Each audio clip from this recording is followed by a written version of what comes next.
Berdoa lagi untuk siapkan hati kita untuk membaca dan merenungkan firman Tuhan. Mari kita tunduk kepala dan kita berdoa. Bapa, saat ini kami mau membaca dan merenungkan firman-Mu. Kami berdoa biar Engkau bicara secara pribadi kepada masing-masing kami. Pakailah hamba-Mu untuk menjadi alat saluran berkat firman-Mu ya Tuhan. Beri sikap hati yang benar bagi kami belajar firman untuk melakukannya, supaya kami hidup di dalam berkat-berkat firman-Mu. Terima kasih Bapa, dalam nama Tuhan Yesus kami berdoa. Haleluya. Amin. Bapak Ibu saudara-saudara yang saya kasih dalam Tuhan, hari Minggu lalu kita memperingati hari kebangkitan Tuhan Yesus. Mungkin saya jelaskan lagi tentang Paskah. Karena kalau orang membedakan hari kematian Yesus, Jumat Agung, dan hari kebangkitan Yesus. Dan kebangkitan Yesus disebut Paskah. Hari Jumat, Jumat Agung, ya ada benarnya, tapi juga sebenarnya Paskah khusus di kalangan Kristen ya. Paskah itu mencakup dari Yesus mati sampai Yesus bangkit. Itu dia. Nah, kenapa harus ditekankan kata Yesus bangkit? Memang Paskah benar. Tetapi Yesus bangkit kadang-kala mengaburkan pemahaman kita bahwa dia bangkit. Kalau kita hari Minggu kita bilang Paskah, nanti tidak bicara tentang kebangkitan. Nah, karena coba lihat di kalender Jumat Agung kematian Yesus Kristus, kematian Isa Al-Masih, ada toh? Tapi hari Minggu ada kebangkitan ke tidak? Tidak ada. Iya. Tetapi kita harus pahami bahwa Yesus bangkit. Dan peristiwa kebangkitan Yesus setiap hari Minggu kita rayakan. Nah, saat ini kita akan membahas kembali bagian firman Tuhan yang membahas tentang atau membicarakan tentang fakta-fakta atau kenyataan-kenyataan bahwa Yesus benar-benar bangkit. Mari kita lihat di dalam 1 Korintus 15. 1 Korintus 15 ayat 3 sampai ayat yang ke-8. Nah, sebelum kita membaca dalam 1 Korintus 15 ayat 3 sampai 8, saya memberikan pengantar dulu. Nah, 1 Korintus 15, di sini Rasul Paulus dia membahas tentang kebangkitan. Pertama, kebangkitan orang mati ini didasarkan pada kebangkitan Tuhan Yesus. Jadi dia membahas tentang kebangkitan. Karena di Korintus ada orang-orang yang berpandangan bahwa tidak ada kebangkitan tubuh. Mungkin pengaruh filsafat pada waktu itu, ya jiwa itu dipenjarakan oleh tubuh yang berdosa. Sehingga ketika tubuh mati ya sudah selesai, jiwa terlepas. Jadi kalau bicara soal kebangkitan tubuh, wah ada yang bilang tidak ada itu kebangkitan tubuh. Tetapi Paulus menjawab bahwa kebangkitan kita, kebangkitan tubuh, kalau kita mati kemudian ada kebangkitan tubuh, itu betul-betul terjadi. Dasarnya apa? Dasarnya adalah kebangkitan Yesus Kristus dari antara orang mati. Nah, oleh karena itu kita akan melihat bagian-bagian firman Tuhan yang membahas tentang apa atau bukti-bukti Yesus atau fakta-fakta atau kenyataan-kenyataan bahwa Yesus benar-benar sudah bangkit. Mari kita lihat dalam 1 Korintus 15 ayat 3 sampai ayat yang ke-8. Sebab yang sangat penting telah kusampaikan kepadamu, yaitu apa yang telah kuterima sendiri ialah bahwa Kristus telah mati karena dosa-dosa kita sesuai dengan kitab suci. Bahwa ia telah dikuburkan dan bahwa ia telah dibangkitkan pada hari yang ketiga sesuai dengan kitab suci. Bahwa ia telah menampakkan diri kepada Kefas dan kemudian kepada ke-12 muridnya. Ayat 6. Sesudah itu ia menampakkan diri kepada lebih dari 500 saudara sekaligus. Kebanyakan dari mereka masih hidup sampai sekarang. Tetapi beberapa di antaranya telah meninggal. Ayat 7. Selanjutnya ia menampakkan diri kepada Yakobus, kemudian kepada semua rasul. Dan yang paling akhir dari semuanya, ia menampakkan diri juga kepadaku sama seperti kepada anak yang lahir sebelum waktunya. Demikian jauh pembacaan firman Tuhan. Bapak, Ibu, Saudara-saudara, adik-adik yang saya kasih dalam Tuhan Yesus Kristus. Yesus Kristus benar-benar bangkit. Dia sudah bangkit dari antara orang mati. Sekarang pertanyaannya, apa bukti atau apa fakta-fakta yang membicarakan tentang kebangkitan ini? Mari kita lihat di 1 Korintus pasalnya yang ke-15 ini. Pertama kita lihat ada 3 fakta di sini. Kita lihat yang pertama ayat 3 sampai ayat 4a. Kristus sungguh-sungguh mati. Itu nomor satu dulu. Saya sudah jelaskan beberapa waktu lalu, selalu itu. Bicara soal kebangkitan, itu harus dimulai dengan benar-benar mati atau sungguh-sungguh mati. Saudara, dalam ayat ini, ayat 3 sampai ayat 4a, dijelaskan mengenai fakta atau berita yang disampaikan Paulus. Bahwa berita yang Paulus sampaikan di sini sifatnya sangat penting. Ayat yang ketiga tuh, sebab yang sangat penting telah kusampaikan kepadamu. Nah, Bapak Ibu Saudara, adik-adik, kita baca dari Kejadian sampai Wahyu. Bagian inilah yang satu-satunya menjelaskan yang sangat penting. Artinya apa? Semua isi Alkitab itu penting, yang penting, sangat penting. Tetapi dalam bahasa Yunani di sini, yang terpenting dari yang semua penting ini adalah berita ini sudah tentang Yesus. Itu dia. Sebab yang terpenting dari semua yang penting-penting telah kusampaikan kepadamu. Saudara-saudara yang saya kasih di dalam Tuhan Yesus Kristus. Kemudian hubungan berita itu berkaitan dengan Rasul Paulus sendiri. Dia katakan ini adalah pengalaman pribadi. Karena dia bilang apa? Sebab yang sangat penting telah kusampaikan kepadamu, yaitu apa yang telah kuterima sendiri. Ini pengalaman pribadiku. Apa itu isi beritanya? Bahwa Kristus telah mati karena dosa-dosa kita. Jadi dia sungguh-sungguh mati dan alasan kematiannya adalah dosa-dosa kita. Dosa-dosa manusia. Saudara-saudara, pastilah ketika Paulus menulis surat Korintus ini, berita kematian Yesus di kayu salib masih sangat segar dalam ingatan orang-orang di sekitar waktu itu. Kematiannya sungguh-sungguh nyata. Dan ini secara jelas kalau kita lihat digambarkan di dalam Yohanes 19. Coba kita lihat dalam Yohanes 19. Kita sudah singgung pada minggu lalu itu. Yohanes 19 ayat yang ke-30 sampai ayat 37. Yohanes 19 ayat 30 sampai 37 dikatakan begini. Sesudah Yesus meminum anggur asam itu, berkatalah ia, sudah selesai. Lalu ia menundukkan kepalanya dan menyerahkan nyawanya. Karena hari itu hari persiapan dan supaya pada hari Sabat mayat-mayat itu tidak tinggal tergantung pada kayu salib. Sebab Sabat itu adalah hari yang besar.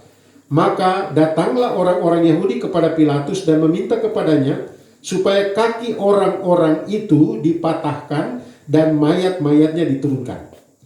Maka datanglah prajurit-prajurit lalu mematahkan kaki orang yang pertama dan kaki orang yang lain yang disalibkan bersama-sama dengan Yesus. Tetapi ketika mereka sampai kepada Yesus dan melihat bahwa ia telah mati, mereka tidak mematahkan kakinya. Ini ada nubuatan tentang itu. Ayat 34. Tetapi seorang dari antara para prajurit itu menikam lambungnya dengan tombak dan segera mengalir keluar darah dan air.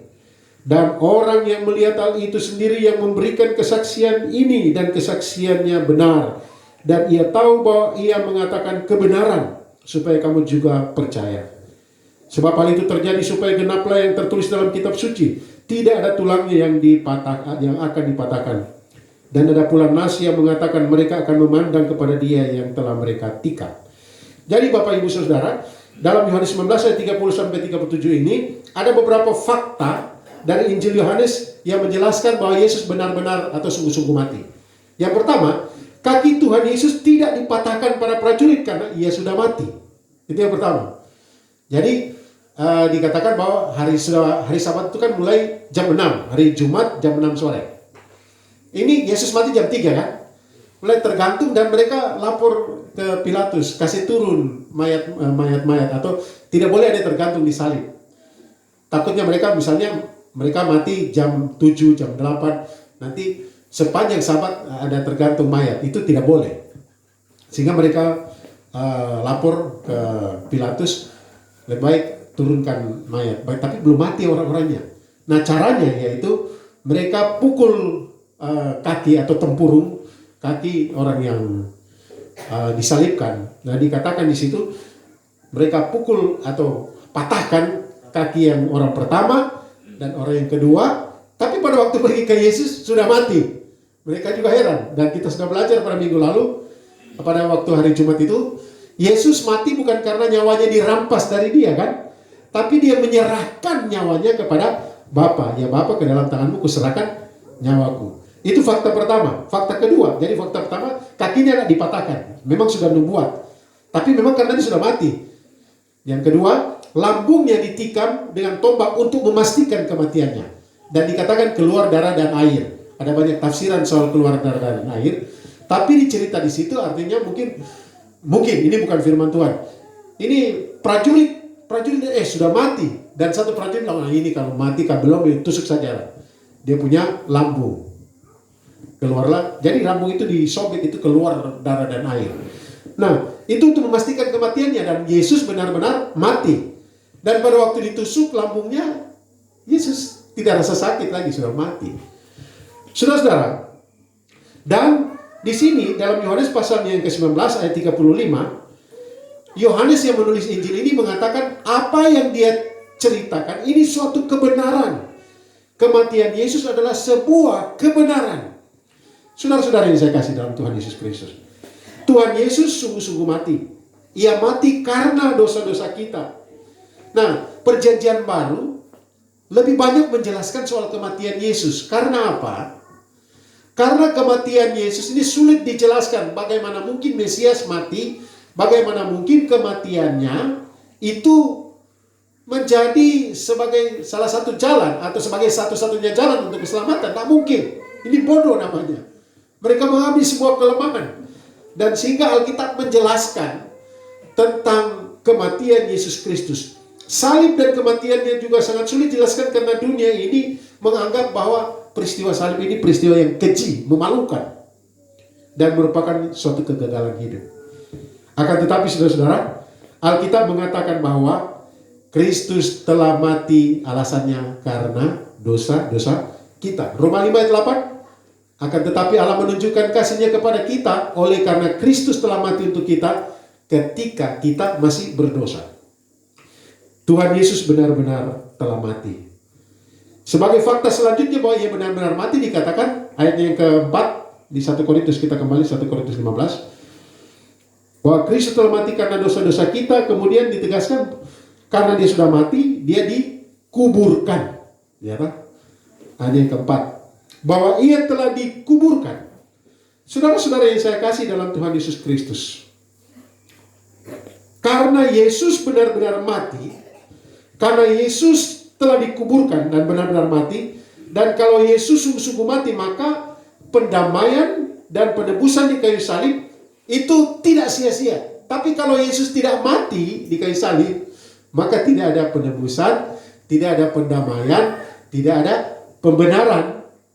Karena Dia tidak mati, tapi Dia mati menyerahkan nyawanya kepada Bapa. Dia mati menggantikan kita. Ayat yang ketiga dikatakan, Ia telah mati karena itu dipakai istilah kalau diterjemahkan secara harfiah, Dia mati ganti dosa-dosa kita. Artinya apa? Yang harusnya tergantung di salib atau dihukum adalah siapa? Kita, saya dan Bapak Ibu Saudara, orang-orang berdosa. Yesus sungguh-sungguh mati. Itu fakta pertama. Fakta pertama bahwa Yesus bangkit adalah karena Dia sungguh-sungguh mati. Nah, mungkin kalau bilang, oh Dia bangkit, baru matinya kapan? Pingsan saja. Wah, itu berarti bukan. Fakta kedua atau kenyataan kedua, ayat 4b. Dalam ayat 4b dikatakan seperti ini. Dan bahwa Ia telah dibangkitkan pada hari yang ketiga sesuai dengan kitab suci.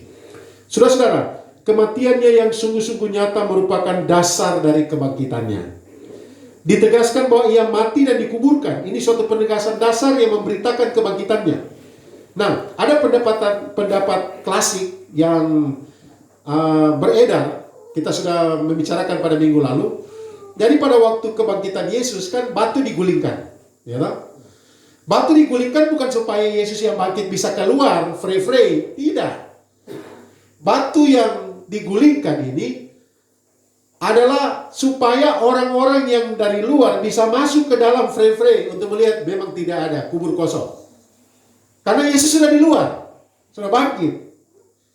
Jadi yang bilang begini, Yesus bangkit, batu digulingkan supaya Dia bisa keluar. Salah. Yesus bangkit, Dia sudah bangkit, sudah keluar.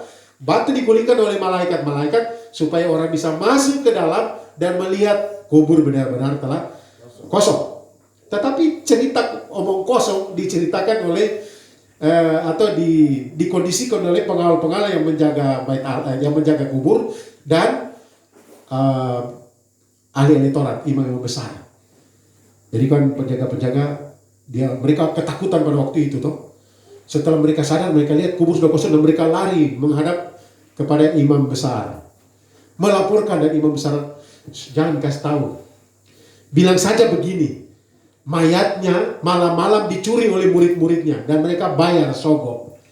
Nah, cerita tentang itu sampai sekarang ada, bahkan di dunia teologi ada yang disebut the stolen body theory, teori tubuh dicuri. Dan saya pikir kalau tubuh Yesus dicuri, bagaimana murid-muridnya mau mati untuk tipuan mereka? Tubuh Yesus dicuri, nah mungkin toh, atau bodoh sekali namanya. Saudara-saudara, tetapi teori itu sampai sekarang masih ada. Tubuh Yesus dicuri. Ayat 4b menegaskan bahwa Tuhan Yesus bangkit pada hari yang ketiga. Bangkit itu artinya mendirikan tubuhnya lagi, sehingga tubuh yang sungguh-sungguh telah mati itu hidup lagi. Injil-Injil menceritakan, jadi dia diberikan tubuh yang baru, beda dengan tubuh kebangkitan dari Lazarus yang mati dalam Yohanes 11 toh. Dia mati, dibangkitkan oleh Yesus, sudah 3 hari mati, sudah mau 4 hari, busuk, sudah mau busuk. Tapi dengan kuasanya Yesus bangkitkan. Tapi Lazarus mati lagi, karena bukan tubuh kemuliaan yang didapatkan. Tapi Yesus ini adalah tubuh kemuliaan. Saudara-saudara yang saya kasih dalam Tuhan Yesus Kristus. Dan dalam Kolose 1 ayat 18 ditegaskan bahwa Yesus yang pertama bangkit dari antara orang mati, diberikan tubuh yang baru. Bapak Ibu Saudara yang saya kasih di dalam Tuhan Yesus Kristus. Dia benar-benar bangkit. 1 Korintus 15 ayat 12-34 dikatakan bahwa kebangkitannya adalah jaminan kebangkitan kita. Kalau kita lihat di ayat yang ke 12 sampai ayat 34. Dan kalau Yesus tidak dibangkitkan, maka sia-sia iman kita. Iman kita sia-sia, pemberitaan Injil juga sia-sia, gereja-gereja juga sia-sia. Dapat dikatakan bahwa kebangkitan Kristus adalah dasar iman Kristen. Dan kita hadir di sini karena Yesus bangkit. Kalau Yesus tidak bangkit, kita terus percaya, ngapain?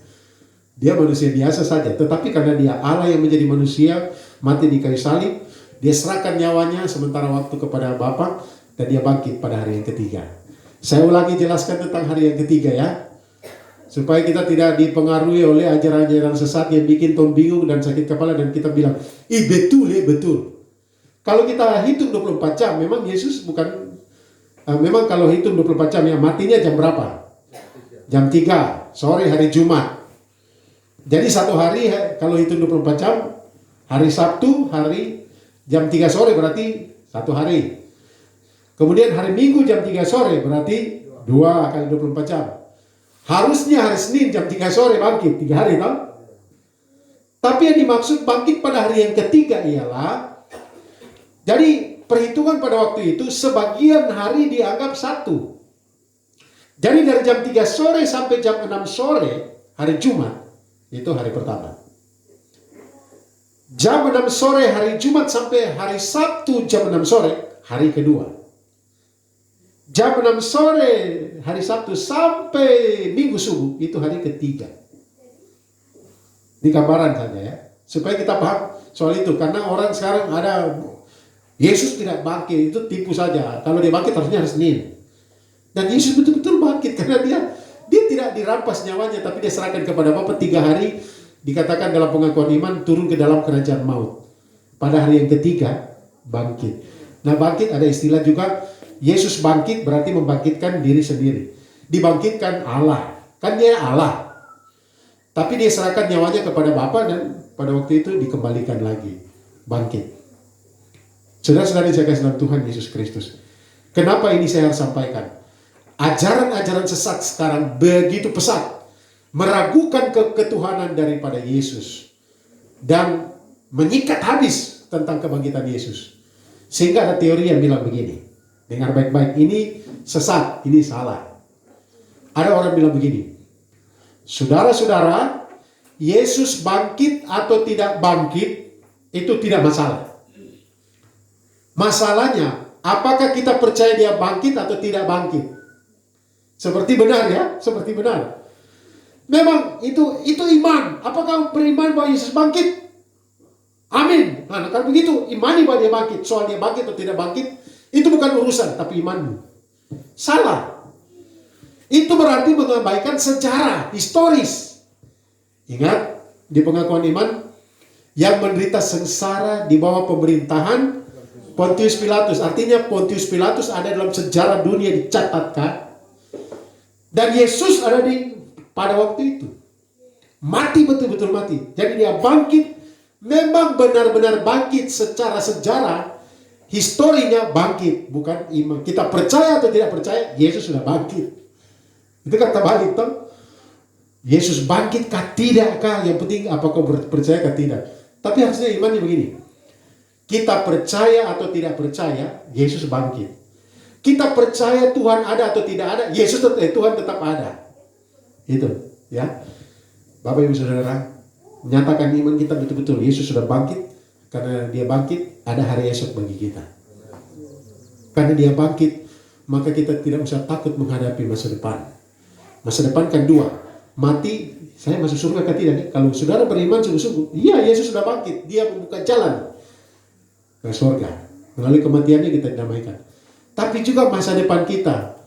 Saudara, ketika kita berdoa, berhubungan dengan kelemahan tubuh kita, mungkin kita tidak sembuh, tidak masalah. Kita berdoa, berhubungan dengan kebutuhan kita yang tetapi tidak terjawab sesuai dengan apa yang kita anggap baik. Itu tidak masalah. Yang penting dia ada bersama dengan kita. Itu jaminannya. Yang ketiga. Jadi yang pertama, Yesus bangkit karena dia sungguh-sungguh sudah mati. Yang kedua, karena Alkitab mengatakan bahwa dia sungguh-sungguh bangkit. Yang ketiga, Kristus sungguh-sungguh menampakkan dirinya. Ini dia. Begini sudah. Setelah Yesus bangkit, berapa hari Tuhan Yesus ada di dunia ini sebelum dia naik ke surga? 40 hari ya. 40 hari kita akan rayakan itu tanggal 13 Mei di tahun ini. Nah, 13 Mei itu hari Kamis. 10 hari kemudian Pentakosta, yaitu hari Minggu.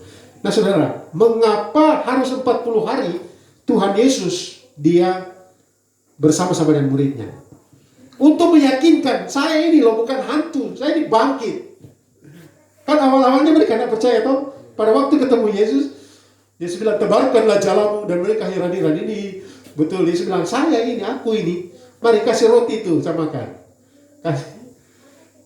Awalnya mereka meragukan. Bahkan orang pertama yang meragukan kebangkitan Yesus siapa itu?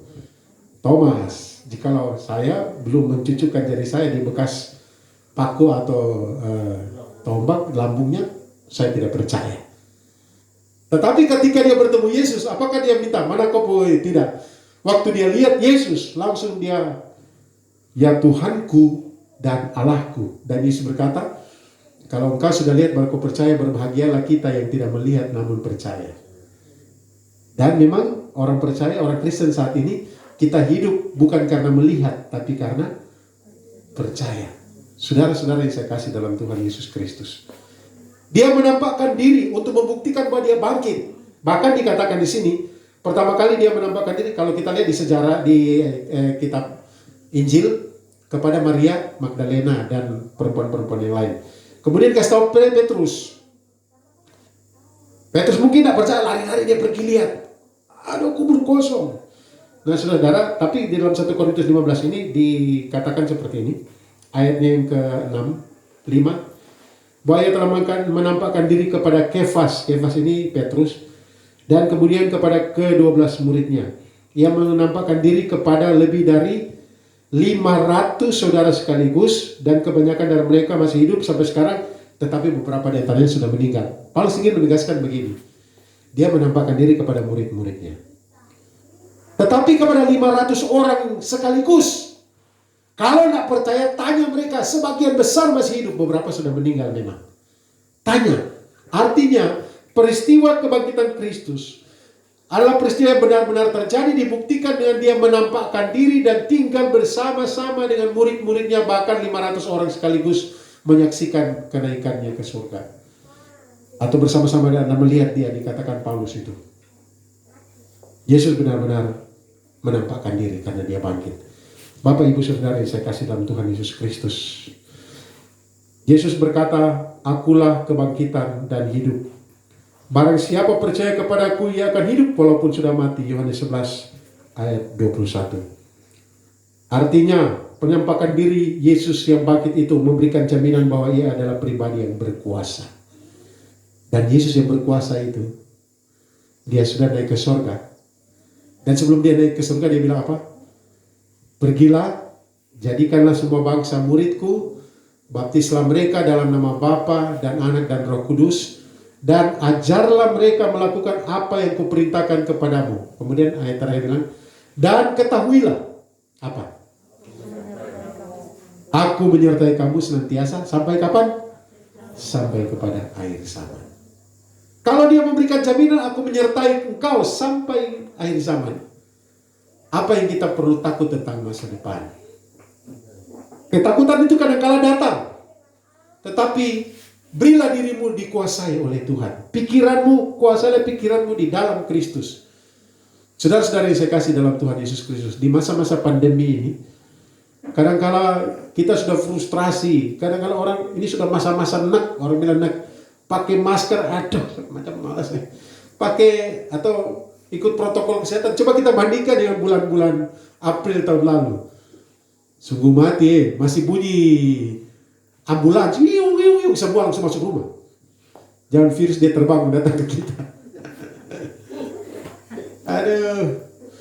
Tadi dalam perjalanan datang ke sini, saya cerita di Bu Hedi. Aduh, tahun lalu kita datang mau melayani Mama Helena sendiri. Memang kita tidak buka ibadah bersama, Bapak Ibu di rumah. Tapi kami datang untuk melayani Nenek Helena. Dan kalau ketemu orang biasa lihat kita dengan wajah yang aneh. Ini kok datang ke gereja? Karena kan tetap pakai rapi toh. Jadi seolah-olah kita yang datang ke gereja berdosa. Padahal mereka tidak tahu bahwa kami datang untuk melayani. Kami keluarga saja dan satu mama saja. Sementara Bapak Ibu yang lain di rumah. Ya Pak. Kasar begitu mencekam. Tapi Yesus bangkit, ada harapan. Itu sudah 1 tahun lalu, kita sudah lewati masa corona ini 1 tahun lebih. Ya toh? Dan kalau sudah 1 tahun lebih kita jalani, maka bersama Yesus dan bangkit. Makanya tema Paskah Nasional itu kembalilah kepada yang hidup. Kalau saya katakan begini, kembalilah kepada dia yang bangkit dan dia hidup selama-lamanya. Seandainya dia mengizinkan kita memasuki masa-masa sulit, maka dia yang hidup ada bersama-sama kita karena dia bangkit. Ku tahu dia hidup, dia pegang hari esok.